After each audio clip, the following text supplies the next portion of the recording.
मणिपुर में पहले चरण का मतदान आज सुबह से जारी है वोटिंग और कई प्रतिशत हुआ मतदान।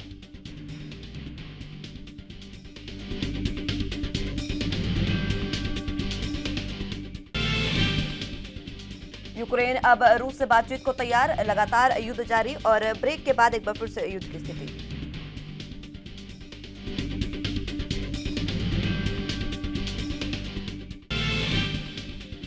भारत चीन ने वोटिंग से फिर बनाई दूरी, यूएनएससी में वोटिंग को लेकर इंडिया ने बनाई दूरी।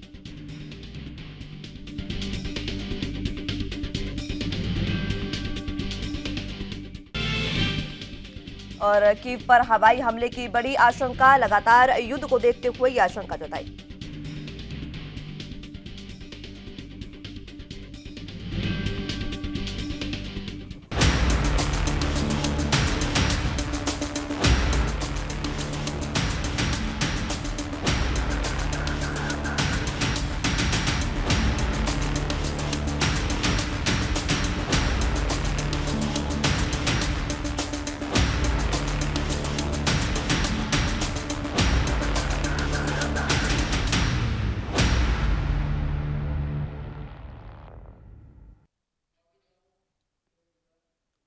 नमस्कार, एनबी न्यूज देख रहे हैं। यहाँ पर मैं हूं आपके साथ मुस्कान। स्वागत है आप सभी का राजधानी लाइव में। तो बात सबसे पहले राजधानी दिल्ली की करेंगे, जहां पर लंबे समय बाद राजधानी ने अब राहत की सांस ली है, क्योंकि आज से राजधानी में नाइट कर्फ्यू जो है वो पूरे तरीके से हटा दिया गया है। हाल ही में डीडीएमए की बैठक में यह फैसला लिया गया था कि दिल्ली में कोरोना के मामलों में कमी आने के बाद प्रतिबंधों को खत्म कर दिया जाएगा, जिसके बाद आज से अब नाइट कर्फ्यू को पूरे तरीके से हटा लिया गया है।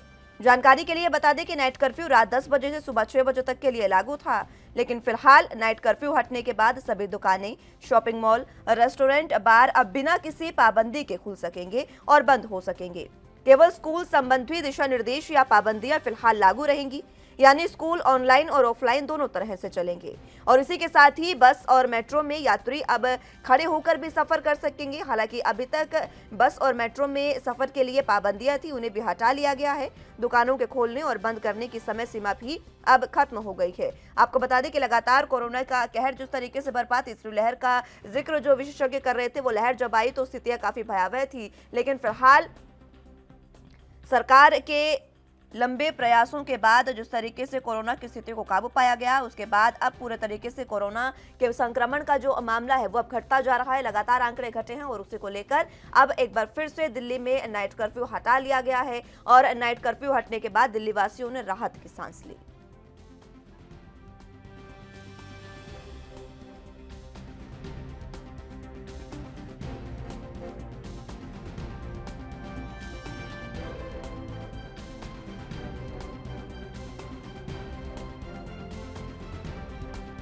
के बाद पाबंदों को हटा लिया जाएगा और उसी के मद्देनजर अब नाइट कर्फ्यू को पूरे तरीके से हटा लिया गया है और दिल्ली में अब किसी भी तरीके की पाबंदियां स्कूलों को छोड़कर लागू नहीं है। पूरे तरीके से दिल्ली अब खुल चुकी है।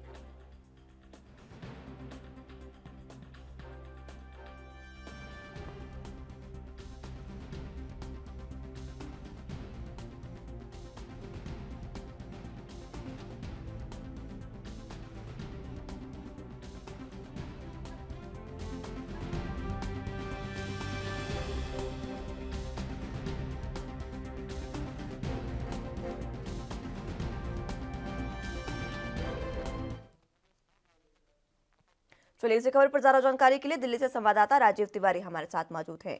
राजीव, फिलहाल नाइट कर्फ्यू अब पूरे तरीके से हटा लिया गया है, कोरोना संक्रमण की भी कमी जिस तरीके से बताई गई उसके बाद ये कर्फ्यू हटाया गया, क्या कुछ अहम जानकारी?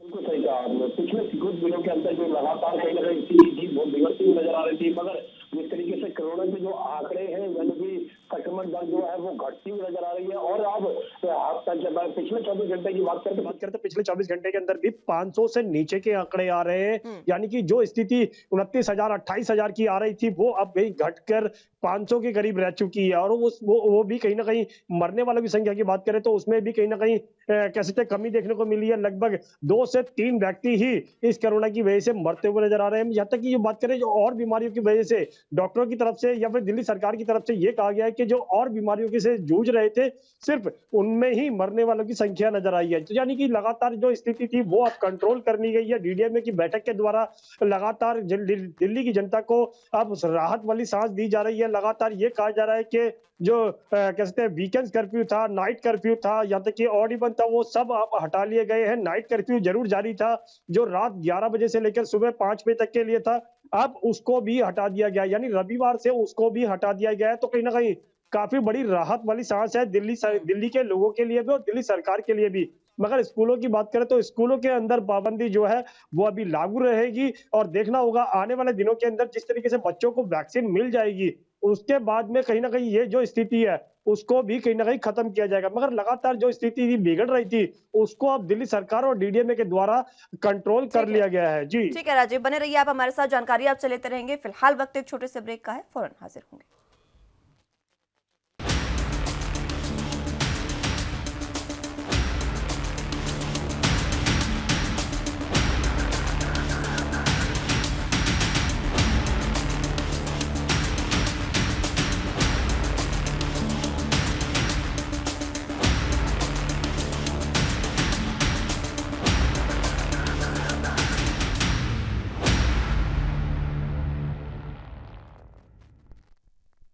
ब्रेक के बाद एक बार फिर से स्वागत है आप सभी का राजधानी लाइव में। तो बात तो राजधानी दिल्ली की कर रहे हैं, जहां पर नाइट कर्फ्यू को हटा दिया गया है और सभी पाबंदियां अब दिल्ली से खत्म कर दी गई है।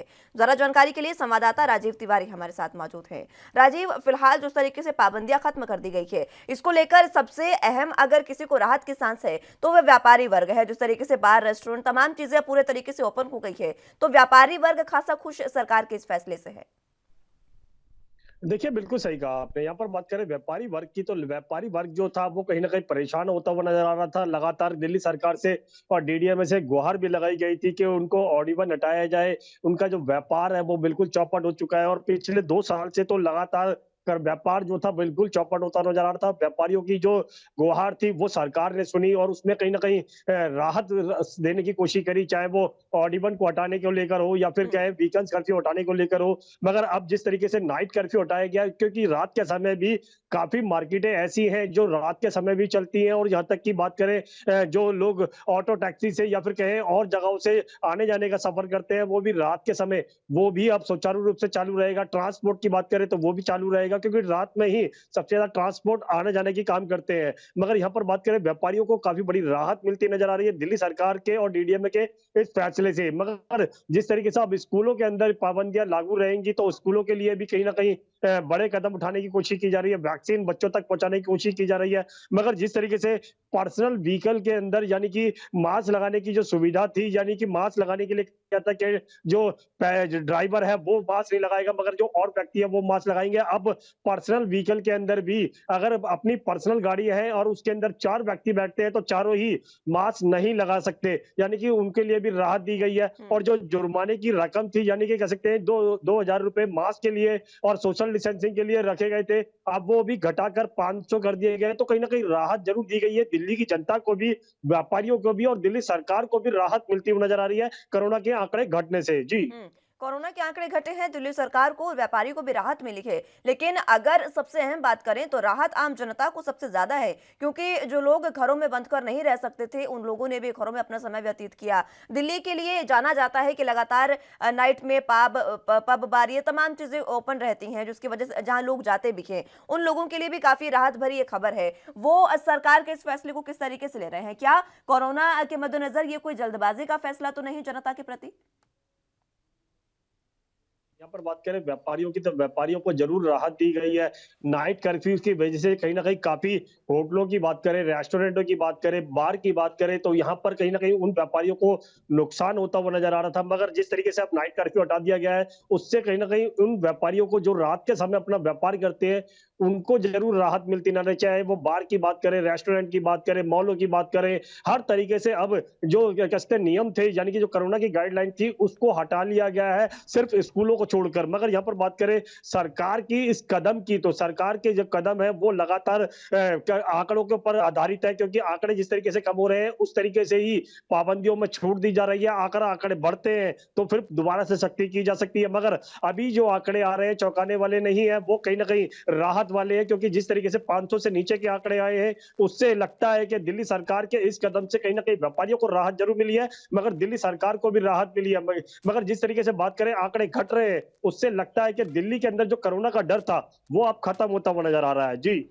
लेकिन सवाल एक बार फिर से वही बरकरार है राजीव, क्योंकि पहली और दूसरी लहर को हमने देखा है। हालांकि तीसरी लहर में सरकार की तमाम जो सुविधाएं थी और तमाम जो उनके फैसले थे, उसके बाद तीसरी लहर जो है वो ज्यादा सक्रिय नहीं हुई, ये काफी अहम बात है। लेकिन पहली दूसरी लहर को भी भूला नहीं जा सकता। उसके मद्देनजर क्या ये फैसला कोई जल्दबाजी तो नहीं, क्योंकि केस 500 भी बहुत होते हैं। कोरोना का अगर एक केस भी आता है तो वो 4 लोगों को अगर संक्रमित करता है, तो 500 लोग भी कितने लोगों को संक्रमित करेंगे?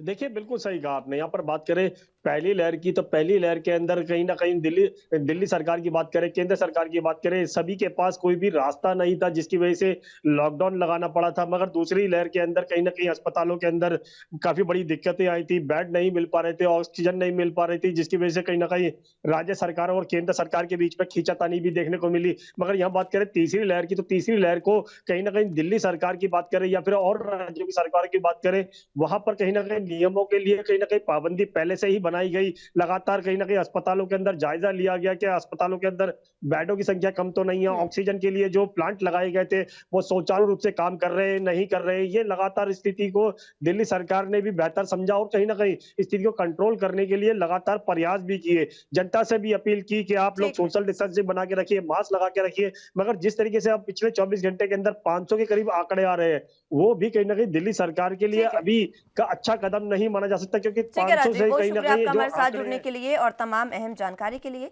बुलेटिन में यहाँ वक्त एक छोटे से ब्रेक का है, फौरन हाजिर होंगे।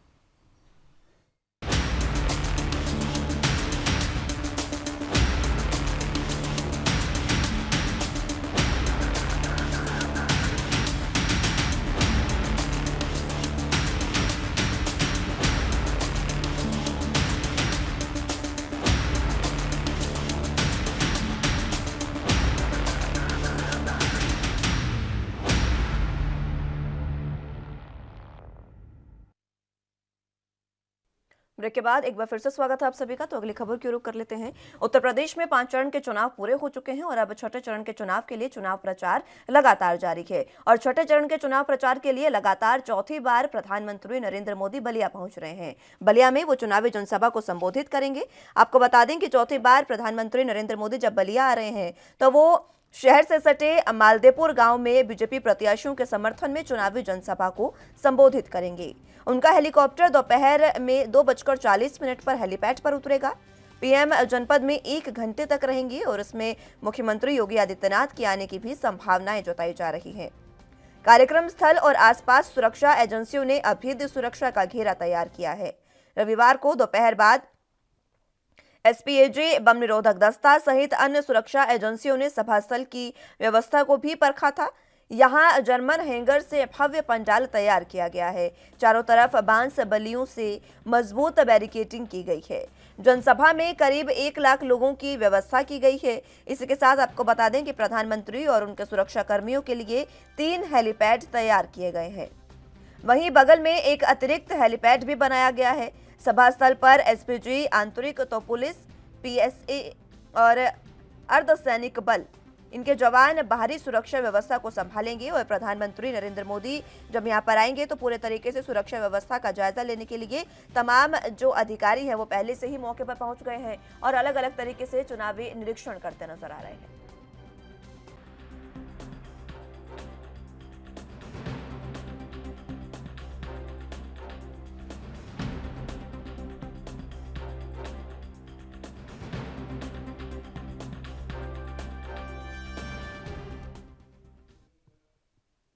इसी खबर पर ज्यादा जानकारी के लिए संवाददाता अनुज तिवारी हमारे साथ मौजूद हैं। अनुज, फिलहाल प्रधानमंत्री नरेंद्र मोदी चौथी बार बलिया आ रहे हैं और इससे पहले वो बलिया आए हैं और अलग अलग तरीके से सभाओं को संबोधित किया। इस बार क्या कुछ उनकी सभा में अहम रह सकता है? देखिए मुस्कान, जिस तरह से 5वां चरण पूरा हो चुका है और छठे चरण की लगभग तैयारियां शुरू हो गई हैं। 3 मार्च को जिले में चुनाव शुरू हो जाएंगे। लेकिन अगर हम आपको बता दें तो बीजेपी सरकार ने उज्ज्वला योजना की शुरुआत बलिया से ही करी थी। और बलिया से सर पहले उज्ज्वला योजना जो गैस वितरण की योजना थी भारतीय जनता पार्टी की जनता के द्वारा, वो बलिया से ही करी गई थी। और बलिया में कहीं ना कहीं जो जिस तरह से प्रधानमंत्री का आगमन हो रहा है वो एक महत्वपूर्ण माना जा रहा है, क्योंकि कहीं ना कहीं प्रधानमंत्री का जिस तरह से विधानसभा चुनाव में रुझान अपने आप को उतार के रखना और हर जगह पर मंचों पर खड़े होकर के जनता और लोगों के साथ चीजों को सहमति के साथ प्रदर्शित करना एक बड़ी बात है। लेकिन अगर हम बात करते हैं बलिया की, तो देखिए बलिया में 7 सीटें हैं और 7 में खासकर जो 4 सीटें हैं वो अहम सीटें हैं, जैसे फेफना हो गया, बलिया हो गया और इसके अलावा बांसडी हो गया। इस तरह की ये जो सीटें हैं बिल्कुल अहम सीटें मानी जा रही हैं। और यहीं पर क्षमा चाहूंगा, यहीं पर जो बलिया की कुछ देखिए पुराने जो यहाँ पर वर्तमान में विधायक रहे हैं, सदर विधायक को हटा करके दूसरे विधायक को यहाँ पर सीटें दी गई हैं।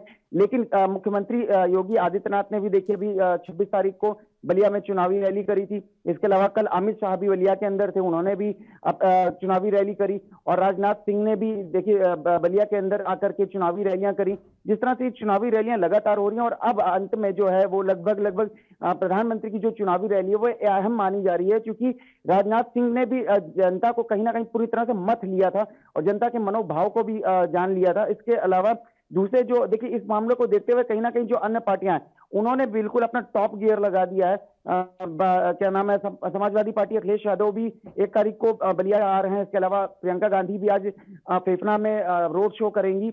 तो इस तरह से जो चीजें हैं जब बलिया के अंदर, तो बलिया के अंदर सियासत कहीं ना कहीं से पूरी तरह से गर्मा चुकी है। हालांकि ये चीजें तो 3 मार्च को ही सुनिश्चित करेगी कि जनता जो जीत का सेहरा है वो किसके सर पर बांधेगी। लेकिन लगभग इस समय अगर बात करते हैं तो बलिया की जो सियासत है पूरी तरह से गर्म हो चुकी है और हर तरह से लोग इस चीज को देख रहे हैं कि प्रधानमंत्री नरेंद्र मोदी का भी आज जिस तरह से आगमन हो रहा है 2:40 पे उनका हेलीकॉप्टर बलिया के अंदर आ जाएगा।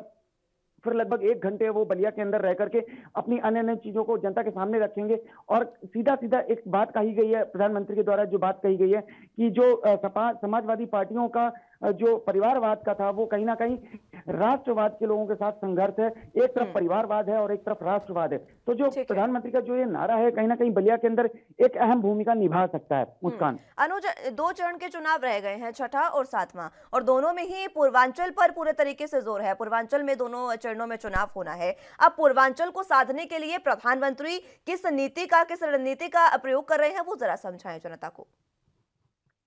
जी बिल्कुल, देखिए मुस्कान, वैसे भी अगर हम पूर्वांचल की बात करते हैं तो पूर्वांचल में नरेंद्र मोदी तो नहीं कह सकते हैं, वो तो खैर बीजेपी का एक प्रमुख चेहरा है, वो तो प्रधानमंत्री हैं देश के, उनकी तो एक अलग बात हो जाती है। लेकिन अगर हम प्रदेश की बात करते हैं तो प्रदेश में योगी आदित्यनाथ, तमाम जानकारी आपसे लूंगी। फिलहाल वक्त एक छोटे से ब्रेक का है, फौरन हाजिर होंगे।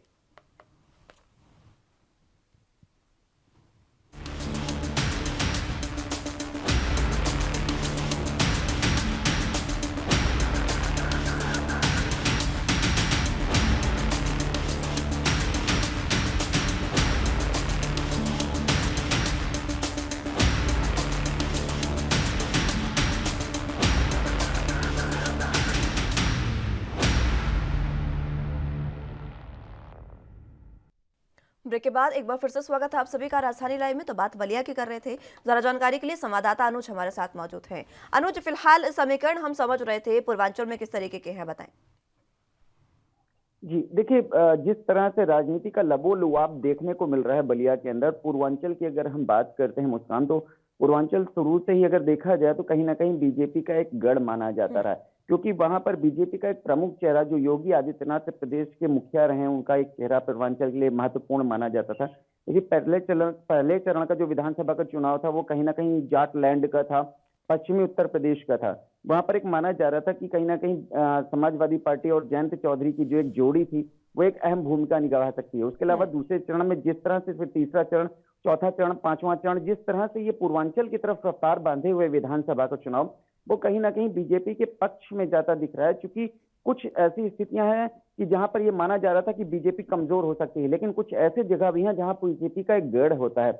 अगर देखिए 7 चरण का चुनाव रखा गया था, तो 7 चरण के चुनाव में कहीं ना कहीं अगर किसी भी पार्टी को विजयी घोषित होना है या विजयी घोषित करना है अपने आप को, तो उसको कहीं ना कहीं 3 से 4 चरण के जो चुनाव हैं या लगभग 2 चरण तो एक बार बिल्कुल अपने पक्ष में ही रखने पड़ेंगे। तो ये जो चीजें हैं 2 और 3 चरणों के बीच की, वो कहीं ना कहीं बीजेपी के पक्ष में जाती हुई दिख रही हैं।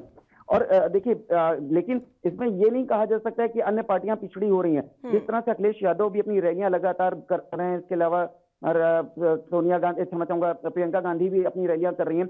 अभी पेपना में आज जनसभाएं होने वाली हैं, बैरिया में जनसभाएं होने वाली हैं और बलिया में भी जनसभाएं होने वाली हैं। तो इस तरह की जो जनसभाएं वो कहीं ना कहीं समीकरणों में एक बदलाव लेंगी, लेकिन प्रधानमंत्री का जिस तरह पर जमीनी ठीक है। स्तर पे उतर करके, जमीन पे आकर के जनता के साथ दो चार होना और जनता के बीच में अपनी बात कहना। आपको बता दूं, बलिया के अंदर आज प्रधानमंत्री की जो रैली है, प्रधानमंत्री जी की कहे एक एक शब्द का बलिया की जनता के ऊपर एक बहुत बड़ा प्रभाव बिल्कुल, माना जा बहुत सकता है। प्रभाव पड़ने वाला है क्योंकि यहाँ पर बीजेपी काफी प्रभाव रखती है अपना। बहुत शुक्रिया अनुजा हमारा आपके साथ जुड़ने के लिए और तमाम जानकारी के लिए। बुलेटिन में यहाँ वक्त एक छोटे से ब्रेक का है, फौरन हाजिर होंगे।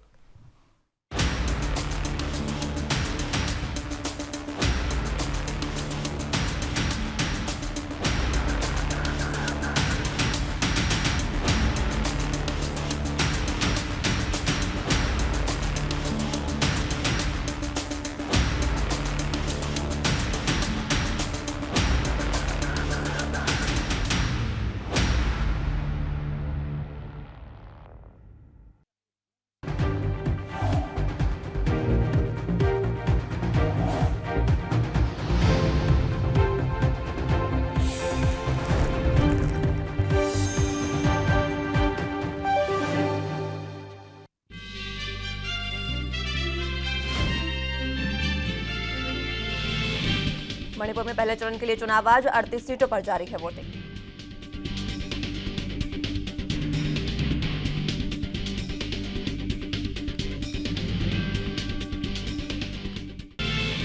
रूस यूक्रेन युद्ध के बीच पुतिन का न्यूक्लियर परमाणु बम का हमला, अब रूस से बातचीत को तैयार।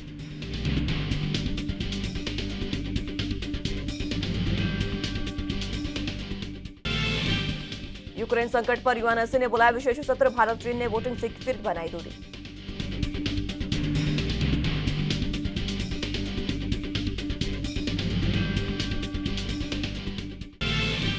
और रूस यूक्रेन युद्ध के बीच कीव में एयर अलर्ट, बज रहे सायरन, हवाई हमले की बड़ी आशंका।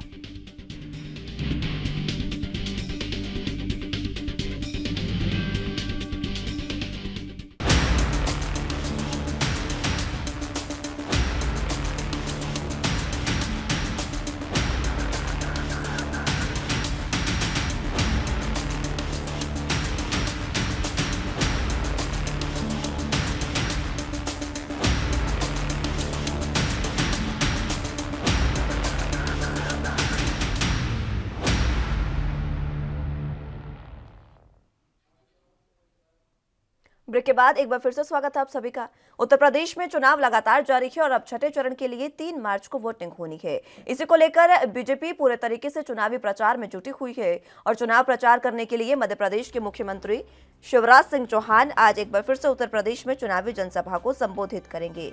चुनाव प्रचार के लिए वो रविवार को रवाना हो गए हैं और आज वो चुनावी प्रचार के दूसरे दिन चुनावी दौरे में आधा दर्जन विधानसभा क्षेत्रों में जनसभाएं करेंगे। यूपी और उत्तराखंड चुनाव में अब तक शिवराज सिंह चौहान की कई विधानसभा सीटों पर बीजेपी प्रत्याशियों के पक्ष में प्रचार करने पहुंच चुके हैं। अब 28 फरवरी यानी आज सीएम चौहान जखनिया, मोगरा, बादशाहपुर और जफराबाद विधानसभा सीटों पर चुनाव प्रचार करने पहुंचेंगे। यूपी में चुनावी दंगल में एमपी के सीएम शिवराज सिंह चौहान ने समाजवादी पार्टी और कांग्रेस को कई मुद्दों पर घेरा है। संगठन के रूप में सीएम ने सपा और कांग्रेस को परिवारों की पार्टी बताया, तो सरकारों के रूप में बीजेपी की योगी सरकार को विकासात्मक नीति और माफिया के खात्मे के तौर पर प्रस्तुत किया है। उल्लेखनीय ये भी हो कि सीएम चौहान यूपी और उत्तराखंड चुनाव में पार्टी के स्टार प्रचारक है, इसलिए वो अलग अलग तरीके से लगातार संबोधित कर रहे हैं और चुनाव प्रचार में जुटे हैं।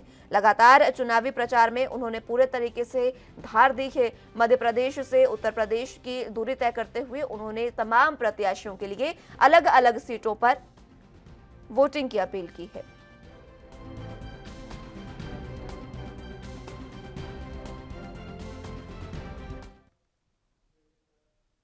इस खबर पर ज्यादा जानकारी के लिए लखनऊ से संवाददाता जितेंद्र सिंह हमारे साथ मौजूद हैं। जितेंद्र, फिलहाल एक बार फिर से सीएम शिवराज सिंह चौहान जो है वो मऊ विधानसभा में पूरे तरीके से चुनावी प्रचार आज करने वाले हैं, क्या कुछ अहम जानकारी?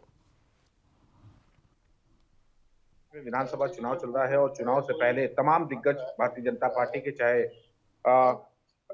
जेपी नड्डा हो, चाहे अमित शाह हो, चाहे मध्य प्रदेश के मुख्यमंत्री हो शिवराज सिंह चौहान, वो भी कहीं ना कहीं भारतीय जनता पार्टी को उत्तर प्रदेश में सरकार बनाने के लिए लगातार प्रयासरत हैं और स्टार प्रचारक भी हैं। स्टार प्रचारकों की लिस्ट में भी शिवराज सिंह चौहान का नाम है। तो एक बार फिर चुनाव प्रचार के लिए रविवार को पहुंच चुके हैं और लगभग चुनावी दौरे में रहकर आधा दर्जन विधानसभाओं में वो वोट मांगेंगे भारतीय जनता पार्टी की, और सपा, बसपा और कांग्रेस सबको घेरने का काम करेंगे। इससे पहले उत्तराखंड और यूपी विधानसभा की कई सीटों पर उन्होंने जनसभाओं में संबोधित करके और प्रचार करके कहीं ना कहीं भारतीय जनता पार्टी को लिए वोट मांगने का काम किया। तो एक बार फिर वो पहुंच रहे हैं और शिवराज सिंह चौहान जो 28 फरवरी जकनिया और मोगरा, बादशाहपुर और जाफराबाद विधानसभा की सीटों पर कहीं ना कहीं जो है वोट मांगेगी, जनता से अपील करेंगे और सपा को घेरने का काम करें तो वहीं कांग्रेस को भी घेरने का काम करेंगे शिवराज सिंह चौहान। और इससे पहले भी मन से घेरने का काम किया है समाजवादी पार्टी को, तो वहीं कांग्रेस को भी घेरने का काम किया है। तो साहब, जाहिर सी बात है कि पुरजोर ताकत लगा रहे हैं, भारतीय जनता पार्टी पुरजोर ताकत लगा रही है और कोशिश ये कि उत्तर प्रदेश में उनकी एक बार फिर वापसी हो और जिसको लेकर स्टार प्रचारकों में शिवराज सिंह चौहान का भी नाम है और शिवराज सिंह चौहान हुंकार भरेंगे एक बार फिर। जितेंद्र, फिलहाल 6 से ज्यादा जनसभाएं जो हैं वो उनकी प्रस्तावित हैं। आज जब प्रचार वो करेंगे, किस तरीके से उनके तमाम जो कार्यक्रम है वो प्रस्तावित है, विस्तार से बताएं। देखिए, बिल्कुल जाहिर सी बात है मुस्कान, और इसमें जखनिया है, बादशाहपुर है, जाफराबाद विधानसभा है, तो जाहिर सी बात है इन सब में क्रम वाइज वो जाएंगे और कल वो पहुंच चुके हैं, देर रात लगभग रविवार को पहुंच चुके हैं। आज जनसभाओं को संबोधित करेंगे और अब लगभग 11 से बजे के आसपास ही जनसभाएं शुरू हो जाएंगी। उसके बाद उनका लगातार दौरा रहेगा और फिर उसके बाद वो छठे चरण के लिए मतदान के लिए वो जनता से अपील करेंगे, भारतीय जनता पार्टी को उपलब्धियां गिराने का काम करेंगे। तो वहीं समाजवादी पार्टी और कांग्रेस के काम, क्योंकि इससे पहले मन से शिवराज सिंह चौहान ने कांग्रेस को भी घेरने का काम किया था, परिवारवादी पार्टी कहने का काम किया था। तो वहीं 12 से 17 के बीच में जो समाजवादी पार्टी की सरकार रही, उनकी की कहीं ना कहीं जो काम नहीं हुए उनको लेकर गिलाने का काम करेंगे। तो जाहिर सी बात है कि शिवराज सिंह चौहान कई बार मुख्यमंत्री रह चुके हैं मध्य प्रदेश के, तो जाहिर सी बात है कि उसको लेकर वह हुंकार भरने का काम करेंगे और जो काम उन्होंने मध्य प्रदेश में किया, भारतीय जनता पार्टी के रूप में काम किया, उत्तर प्रदेश में जो काम हुआ, उन कामों को जनता के बीच में गिनाने का काम करेंगे। ठीक है, जनता के बीच में कार्यों को गिनाने का काम किया जाएगा। लगातार पहले भी वो चुनावी जनसभा को संबोधित कर चुके हैं। मध्य प्रदेश के सीएम है, हालांकि स्टार प्रचारक में रखा है, स्टार प्रचारकों की लिस्ट में बीजेपी ने उन्हें, लेकिन मध्य प्रदेश के सीएम की जो बातें हैं, क्या जनता उनको पूरे तरीके से उत्तर प्रदेश से जोड़कर देखती है? देखिए, बिल्कुल जाहिर सी बात है, क्योंकि प्रसिद्ध मुख्यमंत्री माने जाते हैं मध्य प्रदेश के। जाहिर सी बात है कि उनको मामा के नाम से संबोधित भी किया जाता है और मध्य प्रदेश में उन्होंने दो राय नहीं है कि मध्य प्रदेश में काम नहीं किया शिवराज सिंह चौहान की सरकार ने। तो जाहिर सी बात है कि जनता उनको जरूर सुनेगी, क्योंकि उत्तर प्रदेश में भारतीय जनता पार्टी के कोई बड़ा नेता जो आता है तो जाहिर सी बात है कि जनता उसको सुनने का काम करती है। और जो काम किए हैं मध्य प्रदेश में शिवराज सिंह चौहान की सरकार ने, तो उसको भी उपलब्धि के तौर पर यहाँ मंचों से गाया जाएगा। और उत्तर प्रदेश के मुख्यमंत्री योगी आदित्यनाथ हैं, उन्होंने जो काम किया उत्तर प्रदेश में, चाहे कानून व्यवस्था का मुद्दा हो, चाहे वो किसानों से जुड़ा मुद्दा हो, शिक्षा से सुरक्षा मुद्दा हो, स्वास्थ्य से जुड़ा मुद्दा हो, और जो रोजगार से संबंधित मुद्दे हैं, उन सबको गिनाने का काम जरूर करेंगे शिवराज सिंह चौहान। और जो अन्य विपक्षी पार्टी कहा जाता है कि समाजवादी पार्टी हो, कांग्रेस हो, बसपा हो, उन सब की जो उनके कार्यकाल में जो काम नहीं हुआ, उन काम को गिनाएंगे। और दोनों के बीच में फर्क, क्योंकि भारतीय जनता पार्टी ने लगातार जो पोस्टर्स उत्तर प्रदेश में लगाए, फर्क साफ है, तो जाहिर सी बात है कि उनमें फर्क गिनाने का काम करेंगे शिवराज सिंह चौहान और फर्क बताएंगे कि समाजवादी पार्टी में कितना काम हुआ और भारतीय जनता पार्टी में उत्तर प्रदेश में बीच में कितना काम हुआ। उन सबको जरूर, जाहिर सी बात है कि दोनों में अंतर बताने का काम करेंगे और एक बार फिर हुंकार भरेंगे शिवराज सिंह चौहान। और बड़ी जिम्मेदारी है उनके ऊपर, तो जाहिर सी बात है संगठन ने जिम्मेदारी दी है, तो उस संगठन को जिम्मेदारियों को अच्छे बखूबी निभाने का भी काम करेंगे। ठीक है, पूर्वांचल का फिलहाल समीकरण क्या कुछ है, ये भी बता दें जितेंद्र। देखिए, पूर्वांचल की बात की जाए तो जाहिर सी बात है कि किसानों की बात कही जाए थी, किसानों को वहां पर किसान नाराज नजर आए, तो पूर्वांचल के भी कोशिश की जा रही भारतीय जनता पार्टी की उनको इकट्ठा करने का या अपनी ओर आकर्षित करने का काम किए हुए हैं।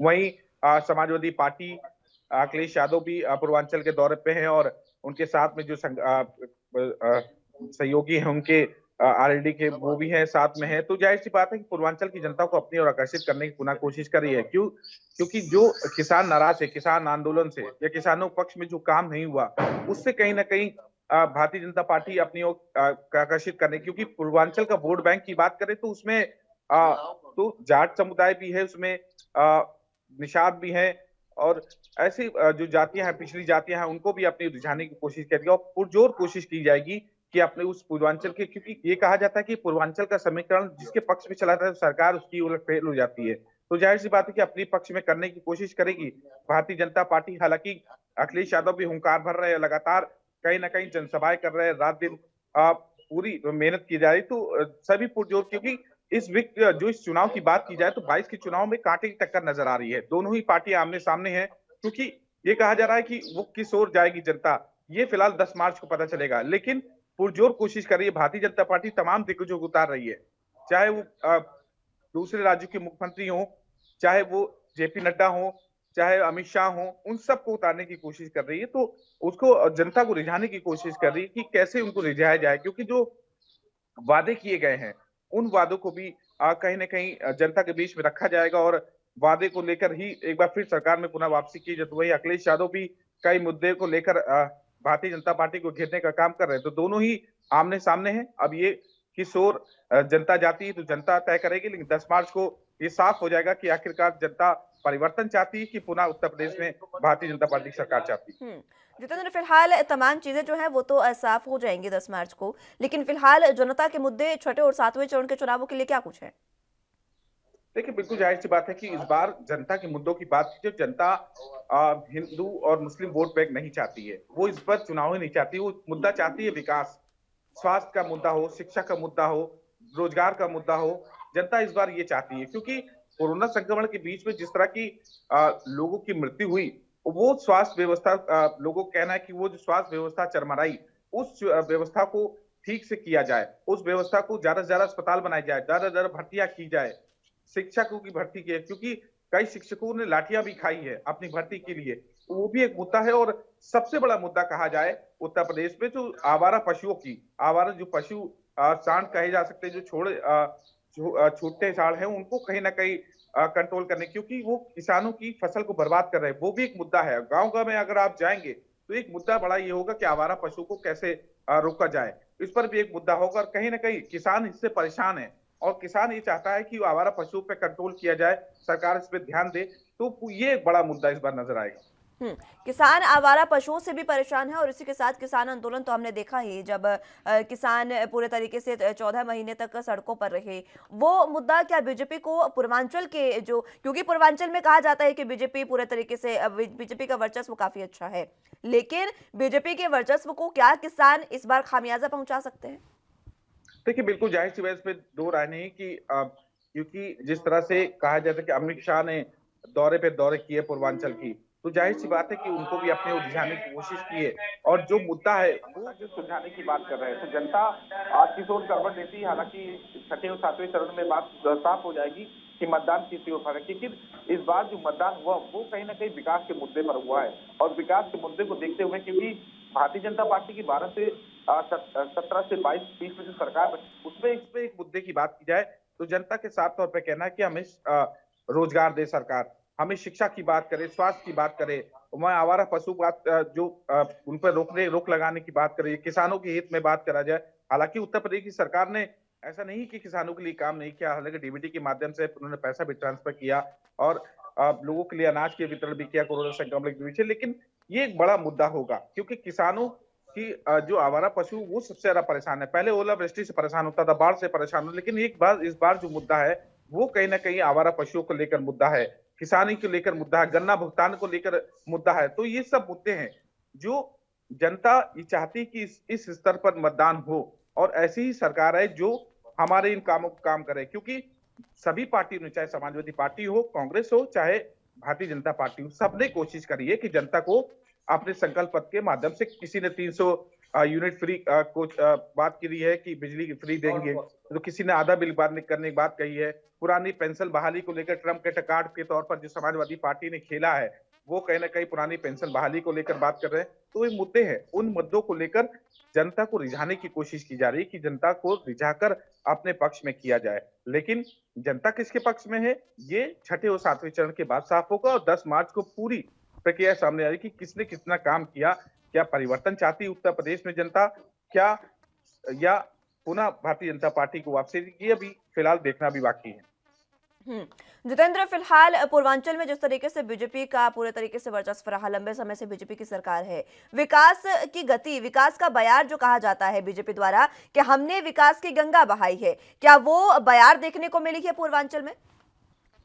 देखिए, बिल्कुल जाहिर सी बात है कि भारतीय जनता पार्टी में पूर्वांचल में काम किया है, क्योंकि योगी आदित्यनाथ भी पूर्वांचल से आते हैं, तो जाहिर सी बात है उन्होंने विकासों की बात करी, एयरपोर्ट बनाया वहां पर, एम्स की बात करी, तो उन्होंने जाहिर सी बात है कि पूर्वांचल में ध्यान दिया है जरूर भारतीय जनता पार्टी को। और विकास का कितना फायदा पहुंचेगा ये फिलहाल जनता ही तय करेगी। लेकिन क्या जो विकास किए हैं, क्या वो विकास सफिशिएंट है या कह सकते हैं पर्याप्त है जनता के लिए, या और विकास चाहिए, या और रोजगार की बात की जाए, क्योंकि लगातार भारतीय जनता पार्टी 4 लाख रोजगार की बात कर रहे थे, जो रोजगार दिए है हमने, उस पर भी बात की, बिना घूस के जो भ्रष्टाचार के हमने रोजगार दिए, तो ये सब मुद्दे हैं, वो कितना कारगर साबित होंगे ये अभी तय करना बाकी है। लेकिन वोट प्रतिशत जिस तरह से पड़ रहा है, इस बार विकास का मुद्दा जरूर सामने आ रहा है।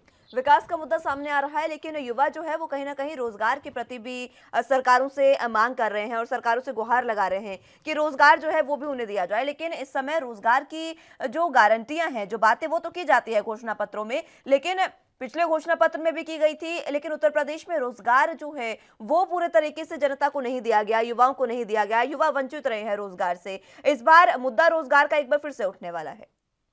देखिए, बिल्कुल जाहिर सी बात है कि रोजगार का मुद्दा होना भी चाहिए और जनता के हित में काम भी होना चाहिए। और भारतीय जनता पार्टी ने जो वादे किए थे उसके अकॉर्डिंग शायद कहा जा सकता है कि जनता के मुताबिक कि उन्होंने ज्यादा से ज्यादा वोट बैंक रोजगार नहीं दिए। तो ये मुद्दा जरूर होगा, क्योंकि युवा जिस तरह से आगे बढ़ेगा और रोजगार उसको उपलब्ध होगा, तो जाहिर सी बात है कि सरकार के गुण गाएगा।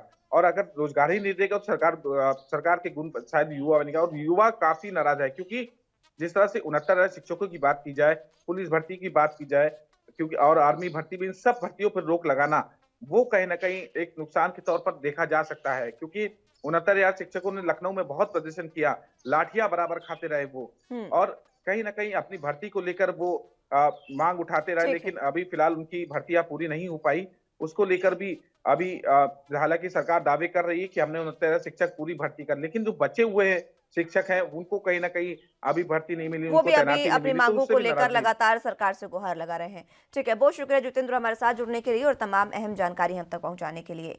वक्त एक छोटे से ब्रेक का, फिलहाल यहाँ फौरन हाजिर होंगे।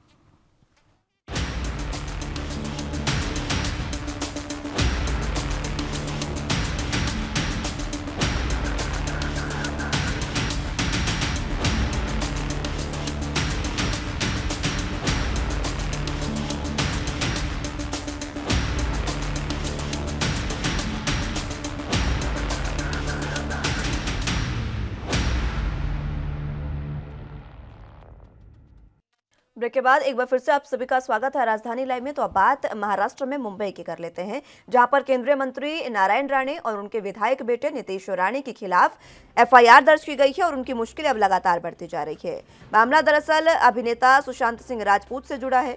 दरअसल अभिनेता सुशांत सिंह राजपूत की पूर्व मैनेजर दिशा सालियान की मौत के बारे में कथित रूप से गलत सूचनाएं फैलाने के आरोप में केंद्रीय मंत्री नारायण राणे और उनके विधायक बेटे नीतीश राणे के खिलाफ मामला दर्ज किया गया।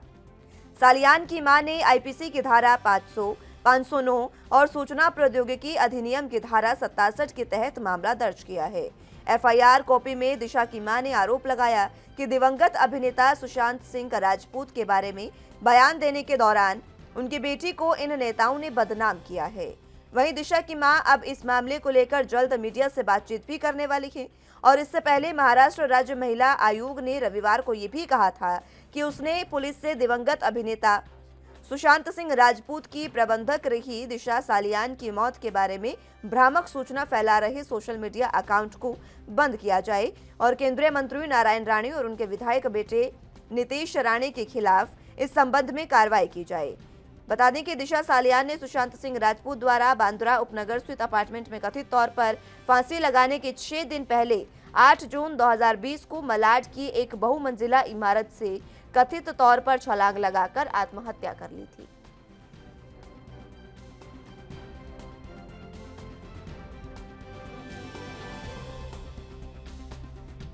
तो आपको बता दें कि मुंबई में लगातार अब केंद्रीय मंत्री नारायण राणे जो पहले से ही ईडी के शिकंजे में घिरे हुए हैं, अब उन पर एक बार फिर से ये एफआईआर दर्ज हुई है और मुश्किलें उनकी लगातार बढ़ती जा रही है।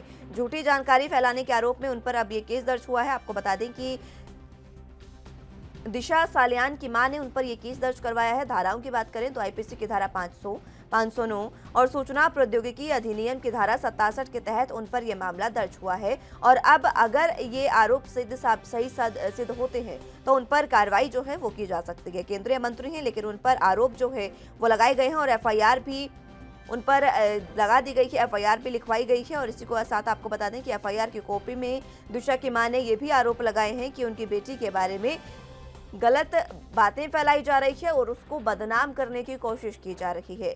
आपको बता दें कि 8 जून को दिशा ने कथित तौर पर यह बात कही जा रही है कि बहुमंजिला इमारत से छलांग लगाकर आत्महत्या की थी और उसके 6 दिन बाद ही सुशांत सिंह राजपूत ने उनकी भी मौत की खबर सामने आ गई थी। यानी कि इसको लेकर अब उस दिशा को बदनाम किया जा रहा है, जिसके बारे में अभी एफआईआर दर्ज कराई गई।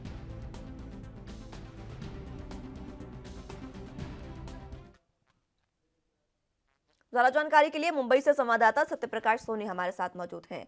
सत्यप्रकाश, फिलहाल जिस तरीके से अब केंद्रीय मंत्री नारायण राणे पर एक बार फिर से आरोप लगे हैं, हालांकि पहले ही वो शिकंजे में कसे हुए हैं, लेकिन एक बार फिर से अब एफआईआर उन पर दर्ज हुई है, क्या कुछ है मामला, विस्तार से बताएं। भाजपा के केंद्रीय मंत्री नारायण और उनके बेटे नीतीश राणे के खिलाफ मुंबई के मालवनी पुलिस स्टेशन में एफआईआर दर्ज किया गया है, जिसके बाद अब राज्य महिला आयोग की तरफ से कहा गया है कि जिस तरह से भाजपा के प्रदेश अध्यक्ष चंद्रकांत दादा पाटिल ने नारायण राणे और नीतीश राणे द्वारा दिए गए बयानों को सही ठहराया था, इस लिहाज से उनके ऊपर भी मामला दर्ज करना चाहिए। इसको लेकर आज राज्य महिला आयोग की तरफ से मालवनी पुलिस स्टेशन से पत्र दिया गया है, जिसमें बताया गया है कि चंद्रकांत दादा पाटिल के खिलाफ भी मामला दर्ज किया जाए। अब ऐसे में महाराष्ट्र की राजनीतिक सियासत बिल्कुल गर्म हो चुकी है, क्योंकि कल पूरे दिन जिस तरह से महाराष्ट्र में भाजपा के राज्य केंद्रीय मंत्री नारायण राणे और उनके बेटे के खिलाफ मामला दर्ज किया गया, उसके बाद से लगातार भाजपा ने चुप्पी साधी हुई। ठीक है, बीजेपी ने इस पर चुप्पी साधी है, लेकिन एफआईआर में धाराएं लगाई गई है 500, 509 और 67 जो धारा है उसके तहत मामला दर्ज किया गया है। संगीन ये धाराएं हैं और अगर इन धाराओं के खिलाफ उन पर मामला दर्ज हुआ है और आरोप अगर सिद्ध होते हैं तो कौन सी कार्रवाई, किस तरीके की कार्रवाई उन पर हो सकती है? सत्यप्रकाश, देखिए, सबसे पहले बता दें कि दिशा सालियान की मां ने आरोप लगाया था कि उनकी बेटी के साथ दुष्कर्म हुआ था, नहीं उनकी हत्या की गई है। लेकिन अब जो पोस्टमार्टम रिपोर्ट आई है, इससे साफ तौर पर मुंबई पुलिस ने महिला आयोग को एक रिपोर्ट दी थी, जिसमें बताया गया था, रिपोर्ट ये साफ करती है कि दिशा सालियान ने किया था, उसमें मौत और बलात्कार को लेकर किसी तरह की फाउल प्ले नहीं है, यानी कि कोई त्रुटि नहीं है। तो जाहिर तौर पर जो आरोप नीतीश राणे और नारायण राणे ने लगाए थे वो आरोप बेबुनियाद है और मृतक जो दिशा सालियान है उनकी इज्जत को कहीं न कहीं उछालने की कोशिश की गई। इस लिहाज से उनके ऊपर मानहानि का केस किया गया है। अब इसके अलावा जिस तरह से झूठी बातों को सही करने का जो धाराएं लगाई गई है उसमें 7 साल की सजा का प्रावधान है। इस तरह की अगर मुंबई पुलिस कार्रवाई करती तो जाहिर तौर पर सलाखों के पीछे हो सकते हैं, लेकिन इस पूरे मामले में मुंबई पुलिस आगे की जांच कर रही है, उसके बाद एक्शन लिया जाएगा। ठीक है, जांच मुंबई पुलिस के कहां तक पहुंची और दिशा की मां का फिलहाल क्या कुछ बयान, उनकी प्रतिक्रिया क्या कुछ सामने आई है एफआईआर के बाद? देखिए, जिस तरह से पिछले दिनों नारायण राणे ने प्रेस कॉन्फ्रेंस के जरिए दिशा सालियान की मौत को लेकर बताया था कि दिशा सालियान के साथ सामूहिक बलात्कार किया गया था, उसके बाद उन्हें उनकी हत्या की गई थी। इस मामले को लेकर मुंबई महापौर किशोरी पेडनेकर ने दिशा सालियान की मां से मुलाकात की थी, जिसमें उनकी मां ने सीधे तौर पर मीडिया से बताया था कि उनकी मृतक बेटी की इज्जत को उछाला न जाए, राजनीतिक दबाव बनाकर उनकी जो इज्जत है उसको खराब न किया जाए। लिहाजा इस स्थिति में उनकी मां ने कहा था कि अगर स्थिति ऐसी रही तो शायद उन्हें भी आत्महत्या करने पर मजबूर किया जाएगा, क्योंकि वो चाहती है कि उनकी बेटी की जो रिपोर्ट मुंबई पुलिस ने सौंपी है वो सही सौंपी है, वो मुंबई पुलिस की रिपोर्ट से सहमत है। ऐसे में अगर जानबूझकर उन्हें बदनाम किया गया तो आत्महत्या भी कर सकती है, इस तरह की बात उनकी मां ने कहा। सत्यप्रकाश, नारायण राणे या उनके बेटे विधायक का कोई बयान सामने आया? देखिए, एफआईआर दर्ज होने के बाद नारायण राणे के बेटे नितेश राणे का एक ट्वीट सामने आया है। ट्वीट में कहा गया है कि विनाश काले विपरीत बुद्धि, यानी कि उन्हें ऐसा लगता है कि मुंबई पुलिस ने जो कार्रवाई की है वो अपने आप को गर्दिश में डालने यानी कि फंसाने के लिए की है। तो जाहिर तौर पर इसका जवाब जो है शिवसेना देने की तैयारी में कर रही है। शिवसेना की ओर से क्या कोई प्रतिक्रिया सामने आई या महाविकास अघाड़ी सरकार की ओर से? क्योंकि लगातार जब भी आरोप लगते हैं पक्ष विपक्ष पर तो सबसे पहले प्रतिक्रियाएं राजनीतिक होती हैं। क्या कुछ बयान सामने आया? देखिए, ये बात तो तय है कि राजनीतिक दबाव के चलते एफआईआर दर्ज किया गया है, लेकिन कल चूंकि संडे था इसलिए किसी नेता ने इस पर आवाज नहीं उठाई। सबसे पहली बात की भाजपा की तरफ से कोई पहल नहीं की गई। इस लिहाज से देखा गया तो भाजपा ये मानती है कि नारायण राणे और नितेश राणे ने जो वक्तव्य दिया था वो गलत है। इस लिहाज से भाजपा के किसी नेता ने अब तक इस पर कोई प्रतिक्रिया नहीं दी। ठीक है, कोई प्रतिक्रिया नहीं दी गई है, लेकिन फिलहाल प्रतिक्रिया बीजेपी की ओर से भी नहीं आई है सत्यप्रकाश। लेकिन जिस तरीके से राजनीतिक दबाव के तहत ये मामला बताया जा रहा है, एक बार फिर से आरोप यहाँ पर सुरक्षा एजेंसियों के या फिर जो जांच एजेंसियां हैं उनके दुरुपयोग के लग सकते हैं। बिल्कुल, क्योंकि मुंबई पुलिस जिस तरह से सुशांत राजपूत मौत को लेकर तमाम बवाल हुए थे उसको लेकर मुंबई पुलिस अब अलर्ट है, सतर्क है। इसी लिहाज से मुंबई पुलिस ने पहले ही का ऑटोप्सी रिपोर्ट, पोस्टमार्टम रिपोर्ट, तमाम चीजें जो है इकट्ठा की थी। हालांकि इसी लिहाज से नारायण राणे और नितेश राणे के खिलाफ मामला भी दर्ज किया गया है, क्योंकि ऑटोप्सी रिपोर्ट में सीधे तौर पर बताया गया है कि दिशा सालियन न तो गर्भवती थी न ही उनकी हत्या की गई थी। तो जो आरोप लगाया गया है वो बेबुनियाद और गलत है। ठीक है सत्यप्रकाश, बहुत शुक्रिया आपका हमारे साथ जुड़ने के लिए और तमाम अहम जानकारी हम तक पहुंचाने के लिए। लेकिन फिलहाल जिस तरीके से ये मामला लगातार अब तूल पकड़ता जा रहा है, इसको लेकर केंद्रीय मंत्री नारायण राणे उनकी मुश्किलें लगातार बढ़ती जा रही है। अब देखना होगा कि किस तरीके से ये जो आरोप है ये सही साबित होते हैं या फिर ये पूरा मामला राजनीतिक दबाव के तहत बताया जाता है।